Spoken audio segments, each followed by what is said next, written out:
Good morning. Most negotiations that take place in a professional environment are indirect. The negotiator intervenes on behalf of someone else. A manager negotiates on behalf of his or her boss. Even a CEO will negotiate on behalf of his or her board. That means that the negotiator cannot do whatever he or she would like at the table.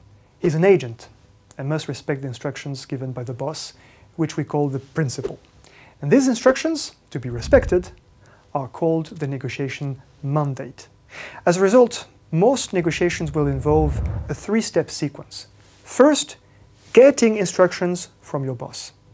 Second, negotiating at the table while respecting the mandate. Last but not least, coming back to your boss and explaining what happened in the negotiation. In important negotiations, step 1 and step 3 will be very formal. In many other negotiations, they tend to be rather informal. Nevertheless, they are always crucial for you as a negotiator. Number 1, before the negotiation, get the right mandate. Clear on the motivations, the objectives, the priorities, and reasonably flexible on the possible solutions. During the negotiation, do not forget the limits of your mandate. And back from the negotiation, be prepared to convince your principal. In this video, I would like to insist on the most important part for you as a negotiator. How to avoid a deal which is out of the mandate, because this is a recipe for trouble. So let me highlight the typical reasons why negotiators go out of the mandate. Here are the main ones, analyzed by practitioners and also researchers.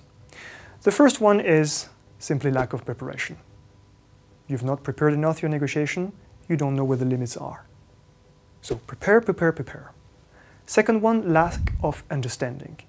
You got a mandate, but you didn't really get it correctly and you didn't want to ask for advice. Wrong. You're going to be in trouble at the table. Third, the mandate wasn't clear.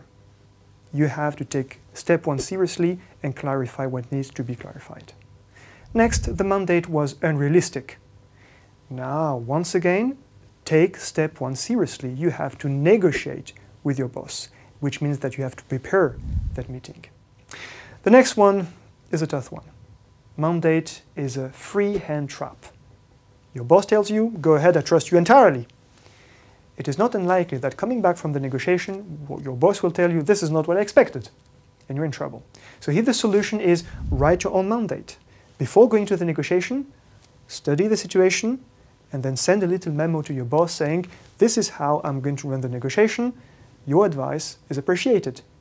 Either you get a feedback and then de facto you've got a mandate, or your boss doesn't reply, but it's a bit more his problem now.